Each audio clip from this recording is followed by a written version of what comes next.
Hi and welcome to part 2 in the series on rebates with routers. This time I'm going to be using the router table. It's just a very small one. In fact, this router table, so basic, it came free with the router when I bought it. A router table is basically a flat table with a hole through which the router cutter can come through. The router itself is bolted through onto the table. And usually it will come with a fence of some sort or other. This one's got a few adjustments on it so we can open and close the gap between the fence there. It's also got some adaptations here for dust extraction.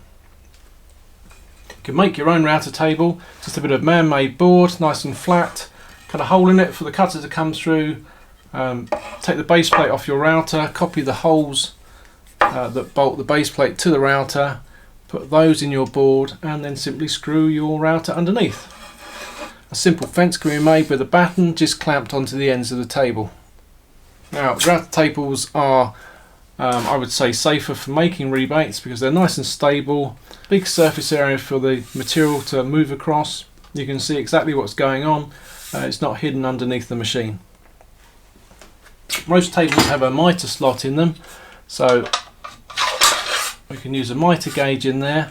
Ones that come with these things aren't very big, so it's a good idea to either bolt on a longer fence itself, or as I do for rebates, I'll use a squared up piece of ply that'll run against the fence, mitre gauge behind it, and then I can put whatever I'm cutting the rebate in up the front there and push it through. As with handheld routers, you're going to need some protection. That would be eye protection, breathing protection and some hearing protection. It is easier on a table to get some really good dust extraction.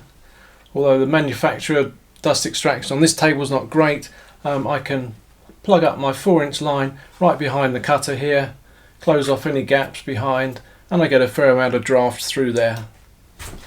I'll start by doing some of the same cuts we did with the handheld router. It's fairly obvious, should be if you've watched the first episode, how these cuts are done. You just think of it as the router being upside down, which of course it is.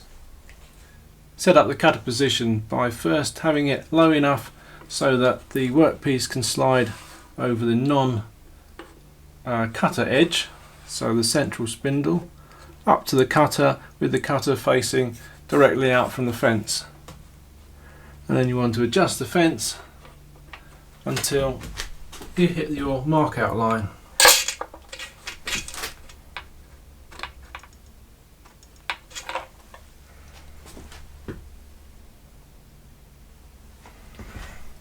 Lock the fence down, then move the work to the side of the cutter, turn the cutter around so it touches the work. And now raise the cutter until it reaches the other layout line. That's very difficult on this table because I don't have a through table way of raising it, it's purely manual.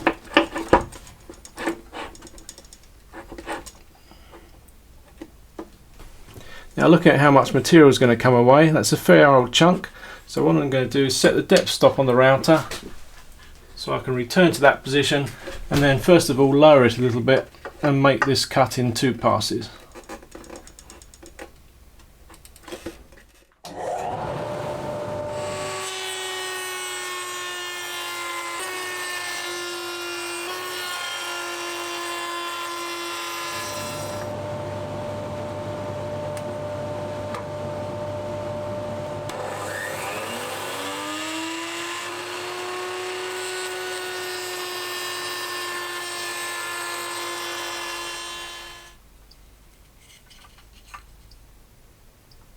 I'd like to do a little demonstration with this. I'm going to do one where I route the long grain first. So coming along here and along there. So we do that first. And then we're going to do the cross grain, end grain. Do that second on this side. So that side will be down when we do that. That's example A, and B is going to be where we do the end grain first and then do the long grain. So that's first, that's second.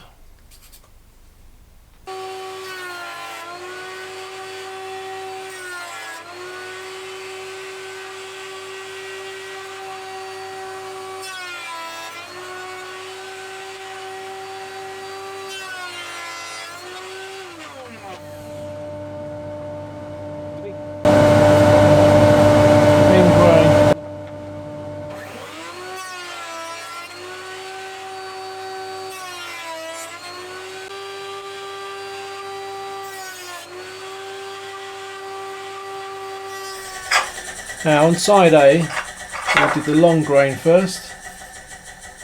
You'll see that when we've come back and done the end grain, we're getting breakout in the corners there and over here. On the side where we did the end grain first, there's no breakout here or here, and we've got a nice rebate all the way around. So just remember, if you're doing the end grain on a piece, do that first, then do the long grain. Now if you happen to make the mistake of cutting the long grain first, so on this example here, how can I then cut the end grain without causing a problem? Well, you prepare another piece of material that fits in there, so it'll back that up, and you can run your rebate, and hopefully it'll be a lot better.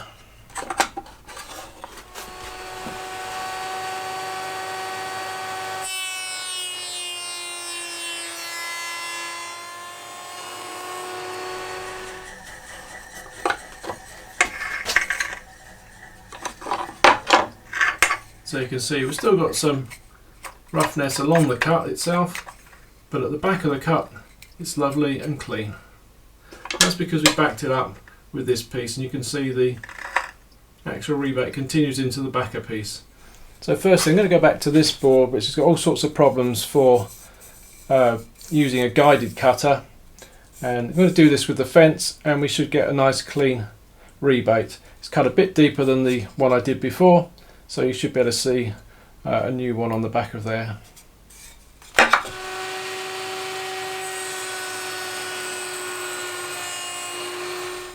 So just as with the handheld router, we've got a nice clean rebate, nice and straight, nice and sharp, and all those indentations have made no difference because we're using the fence. Now you can also use bearing guided cutters like we did in the handheld in the table. The only reason I've left my fence here is so I can keep the dust extraction quite close by, but all the cut is done on the bearing. Some tables will come with a pin that you can screw in to the table to give you a bearing surface off which to pivot your component onto the actual cutter. I think that's always a good idea. So let's pop that in. Not always possible to use it, but in many cases it is.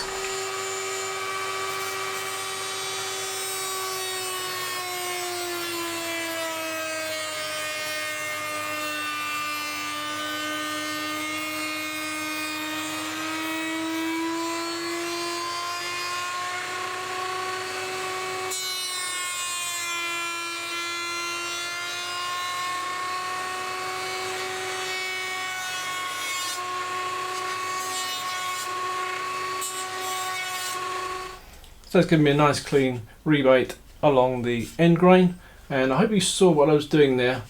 I was pivoting the work on the pin, slowly letting it into the cutter, slowly up until the bearing, and then following along the bearing and the pin at the same time. I get to this point here, and I'm going to come off the pin, and I haven't gone all the way through. Now that will put me in a position where I'm trying to cut a lot of wood and only pivoting on the cutter itself, so that's a bit dangerous. So what I did was come around this way, pivot on the end grain, guide it in just to cut the other corner, then approach the bearing and join those two pieces up. And once you've basically cut all of that rebate, you can then go over it again just on the bearing itself, just to give a very fine cut, which helps to take away any burn that you might have had. For the long grain, it's very much the same.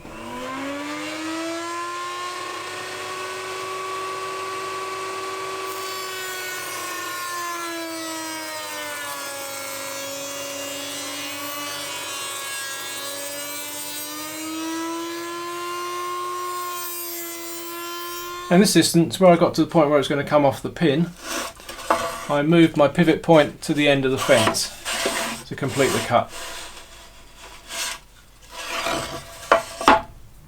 So now let me show you how I'm going to tackle this little curve. What I'm going to do is start again off the pin, start the rebate, and then I'm going to just pivot off the bearing itself. Potentially not quite as safe, so make sure that I've got my hands out on this corner and down at this end, so I'm away from the bit.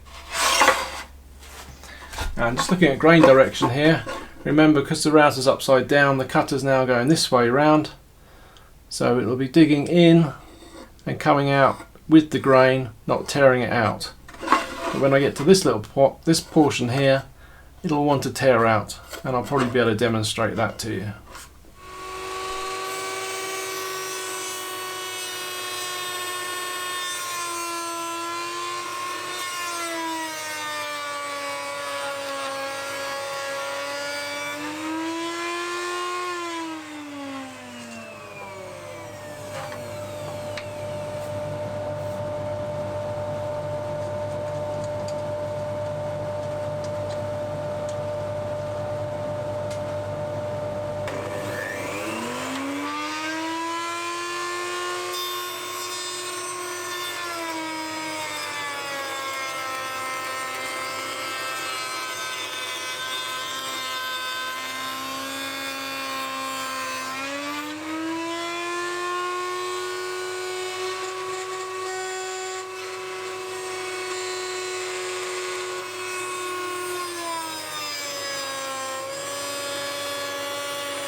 Now actually it hasn't caused breakout down there, so that's really good.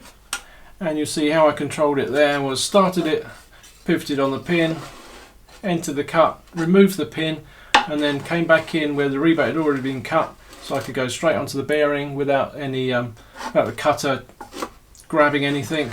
Then carefully roll through on the bearing, and to keep my hands out of the way I used a push stick towards the end, and I also pivoted off the end of the fence.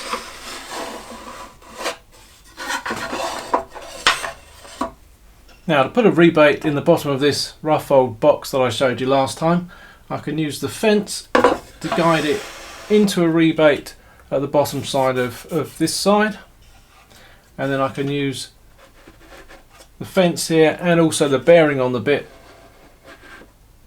to start coming around the internal surface, keep coming round, rolling on the bearing, and basically go all the way around the inside of the base of the box.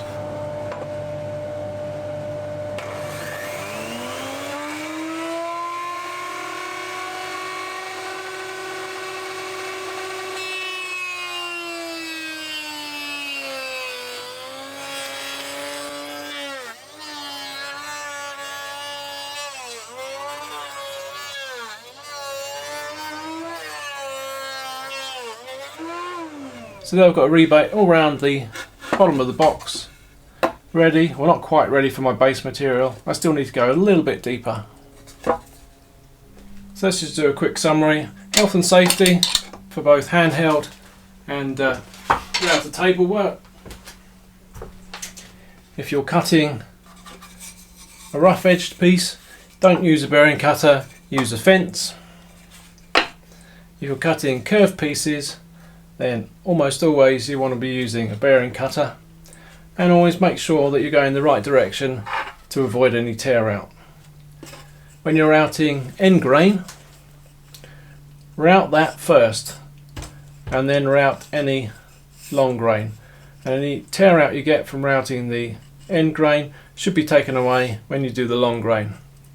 If you're only doing end grain, actually I don't think I covered this, but if you are only doing end grain, make sure you back it up with something as you put it through. In that way you won't get tear out because there's some material there to stop it happening. Good extraction if you've got it, and basically take care. Always think out your operations before you do them. Join me next time when I'll be talking about making rebates using some other power tools.